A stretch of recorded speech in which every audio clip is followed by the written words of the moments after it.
الحمد لله رب العالمين، والصلاة والسلام على سيد الأنبياء والمرسلين وعلى آله وصحبه أجمعين، أما بعد. قال الله تعالى: أعوذ بالله من الشيطان الرجيم، بسم الله الرحمن الرحيم. يا أيها الذين آمنوا بالله ورسوله والكتاب الذي نزل على رسوله. وقال النبي صلى الله عليه وسلم: بلغوا عني ولو آية. معزز علماء کرام، مشفق و مربی اساتذہ کرام اور میرے عزیز ساتھیوں،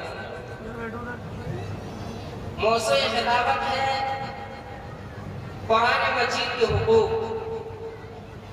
سامعین کرام، قرآن مجید اللہ رب العالمین کی طرف سے نازل کردہ آسمانی کتابوں میں سب سے افضل اور بڑی مبارک کتاب ہے، اور نبیوں میں سب سے افضل نبی جناب محمد رسول اللہ صلی اللہ علیہ وسلم پر نازل ہوئی. اور اسی قرآن کے ذریعہ جناب محمد رسول اللہ صلی اللہ علیہ وسلم نے عرب جیسی جاہل و وحشی قوم کو دنیا کا رہبر اور رہنما بنا دیا. یہ ایک ایسی کتاب ہے جو رہتی دنیا تک تمام انسانوں کے لیے ہدایت ہے، جو ہمیں دنیا میں جینے کا سلیقہ سکھاتی ہے اور آخرت میں کامیابی پانے کا طریقہ بھی بتاتی ہے. چنانچہ اس عظیم الشان کتاب کے ہم پر کئی حقوق ہیں، جن میں سب سے پہلا حق یہ ہے کہ قرآن مجید پر ایمان لایا جائے. قرآن مجید پر ایمان لانے کا مطلب یہ ہے کہ زبان سے اقرار اور دل سے تصدیق کی جائے کہ یہ قرآن اللہ رب العالمین کا کلام ہے، جسے رب العالمین نے اپنے محبوب پیغمبر جناب محمد رسول اللہ صلی اللہ علیہ وسلم پر نازل فرمایا ہے، جس میں شک و شبہ کی کوئی گنجائش نہیں. جیسا کہ اللہ رب العالمین سورہ نساء آیت نمبر 136 میں ارشاد فرماتا ہے: یا ایھا الذین آمنوا باللہ ورسولہ والکتاب الذی نزل علی رسولہ. کہ اے ایمان والو، تم اللہ رب العالمین پر، اس کے رسول پر اور اس کتاب پر ایمان لاؤ جو اس نے اپنے رسول صلی اللہ علیہ وسلم پر نازل فرمائی ہے. اس آیت کے تعلق سے امام القرطبی رحمہ اللہ فرماتے ہیں کہ والکتاب الذی نزل علی رسولہ سے مراد یہاں پر قرآن مجید ہے. معلوم ہوا کہ اللہ رب العالمین نے قرآن مجید پر ایمان لانے کا حکم دیا ہے، اور قرآن مجید پر ایمان لانا اس کے حقوق میں سے ایک حق ہے. قرآن مجید کا دوسرا حق یہ ہے کہ اس کو سمجھا جائے اور اس کی معنی و مفاہیم پر غور و فکر کیا جائے، جیسا کہ اللہ رب العالمین سورہ صاد آیت نمبر 29 میں ارشاد فرماتا ہے: کتاب انزلناہ الیک مبارک لیدبروا آیاتہ ولیتذکر اولو الالباب. یہ بابرکت کتاب ہے جسے ہم نے آپ پر نازل فرمایا ہے تاکہ لوگ اس کی آیتوں پر غور و فکر کریں اور عقل مندی سے نصیحت حاصل کریں.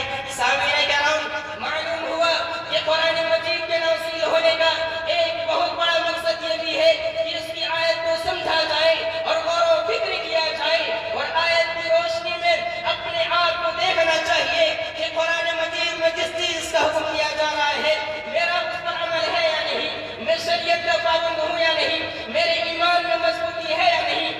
آئیے دیکھتے ہیں کہ صحابہ کرام رضی اللہ تعالیٰ عنہم قرآن کریم کو کس طرح سمجھتے تھے.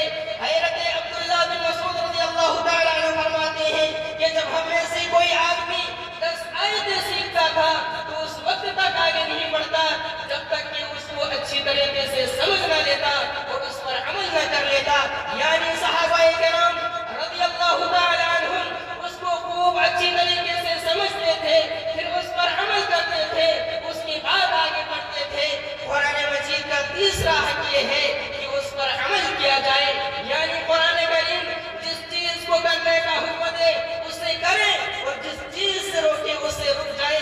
مثلا قرآن مجید میں ہم نے اقیموا الصلاۃ وآتوا الزکاۃ کو پڑھا، لیکن ہم